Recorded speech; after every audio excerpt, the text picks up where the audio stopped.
નમસ્કાર વિદ્યાર્થી મિત્રો, ધ ગુરુકુળ યુટ્યુબ ચેનલની અંદર આજે આપનું સ્વાગત છે।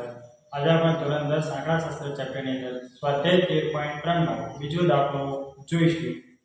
તો અહીંયા આપણને રકમ આપી છે, એની અંદર આપણને x અને y આપ્યા છે, એટલે કે ખૂટતી આવૃત્તિ। આમાં પૂરેપૂરી આપણને આવૃત્તિ વચ્ચેથી મિસિંગ કરીને આપી છે, એટલે આપણે આ દાખલાની અંદર x અને y આપણે શું કરવાના છે, શોધવાના છે। જ્યારે આપણને મધ્યસ્થ શું કર્યો છે, આપેલો છે। तो આપણે જોઈએ કેવી રીતે સોલ્વ કરવો। તો અહીંયા જે પહેલી સંખ્યા આપણે જે અગાઉના દાખલાની અંદર કરી, તો અહીંયા 5 જે છે એવા એવા CF એટલે કે સંચય આવૃત્તિની અંદર લખો। તો 5 ની અંદર નીચેની સંખ્યાઓ મેળવતા, પણ અહીંયા x છે તો આપણે x ને બી મેળવો, એટલે એ જગ્યાએ કોઈ સંખ્યા નથી એટલે આપણે શું લખીશું 5 + x। હવે 5 ની અંદર 20 ઉમેરો કેટલા થશે, 25 + x। 25 માં 15 ઉમેરો તો 40 થશે, 40 + x। तो 40 ની અંદર 40 + x ની અંદર y ઉમેરો તો 40 + x + y। તો એની અંદર 5 ઉમેરો તો 40 ના 5 કેટલા થશે, 45 + x + y। હવે જે અહીંયા આપણને ટોટલ મળ્યું 45 + x + y બરાબર આપણને કુલ આવૃત્તિ કેટલી આપી છે, 60। હવે 45 છે એના બરાબરની સામેની સાઈડ લઈ જઈએ એટલે કે પક્ષાંતર કરાવીશું, તો અહીંયા પ્લસ છે તો આ સાઈડ શું થશે, માઈનસ।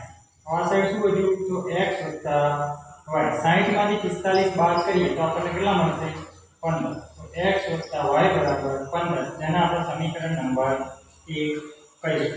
હવે આપણને અહીંયા મધ્યસ્થ આપ્યો છે 28.5। હવે આપણે અગાઉના દાખલામાં આપણે CF ની અંદરથી શોધતા હતા, પણ આની અંદર મધ્યસ્થ આપેલું છે, જેથી આપણે વર્ગ અંતરાલની અંદર 28.5 કઈ જગ્યાએ જોઈએ, તો 28.5 કઈ આવશે, તો 20 અને 30 ની વચ્ચે આવશે।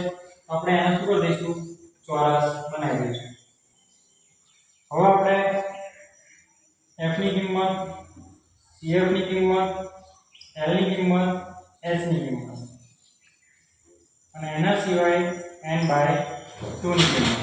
તો f ની કિંમત આપણે કઈ દઈશું, તો f અહીંયા જે વચ્ચે આવ્યા છે તો અહીંયા કેટલા છે, 20। હવે એની ઉપરની સંખ્યા આવૃત્તિ એટલે 5 + x।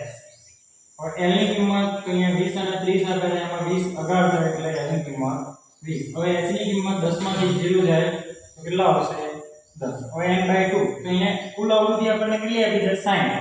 તો અહીંયા 60/2 તો આપણને કેટલો જવાબ મળશે, 30। તો અહીંયા આપણને બધી કિંમતો મળી ગઈ। હવે આપણું સૂત્ર m = l + n/2 - cf / f ગુણ્યા h। હવે m ની કિંમત અહીંયા આપણને આપી છે 28.5, l ની કિંમત તો 20 પ્લસ n/2 ની કિંમત 30 ઓછા cf ની કિંમત, તો અહીંયા આપણને cf ની કિંમત 5 + x છેદમાં f ની કિંમત 20 ગુણ્યા h ની કિંમત, તો અહીંયા આપણને આપી છે 10।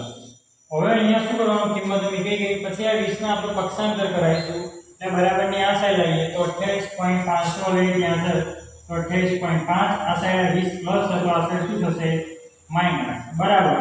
હવે અહીંયા શું વધ્યું, તો 30 પછી માઈનસ। હવે જે માઈનસની સાઈન છે કૌંસની અંદર જશે તો 5 છે એ પ્લસ છે અને આ માઈનસ એટલે માઈનસ પ્લસ ભેગા થશે એટલે શું થશે, -5। પછી આ માઈનસ અને પ્લસ ભેગા થાય તો -x છેદમાં 20 ગુણ્યા 10। હવે અહીંયા છેદ ઉડેવો તો 10 × 20, 10 ગયા 10 ગયા। હવે જે અહીંયા 28.5 અને 20 છે તો 28.5 માંથી 20 આપણે બાદ કરીએ તો આપણને મળશે 8.5 બરાબર। 30 માંથી 5 જાય તો કેટલા વધે, 25 - x છેદમાં કેટલા વધ્યા, 2।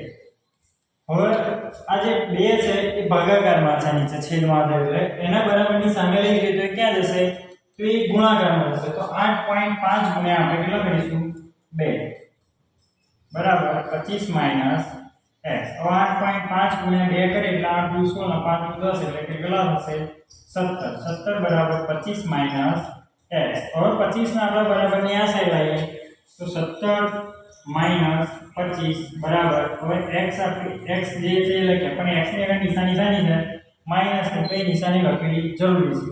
તો 25 માંથી આપણે 17 ને બાદ કરીએ તો 25 માંથી 17 જાય તો આપણને મળશે -8 બરાબર -x. હવે બંને સાઈડથી માઈનસ ની નિશાની દૂર થાય તો આપણને x ની કિંમત 8 મળશે. હવે જે x ની કિંમત મળી x ની કિંમત સમીકરણ આપણે જે એક બનાવ્યું છે એમાં મૂકીશું.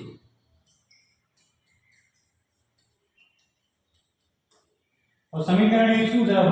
તો અહીંયા આપણે બનાવ્યું કે x y બરાબર 15 x y બરાબર 15. હવે x ની કિંમત આપણને 8 મળી હતી તો 8 y બરાબર 15. તો 8 બરાબર ની સામે જાય તો 15 8 તો y ની કિંમત આપણને 15 માંથી 8 જાય તો આપણને 7 મળશે. તો અહીંયા x અને y ની બંનેની કિંમતો મળી ગઈ.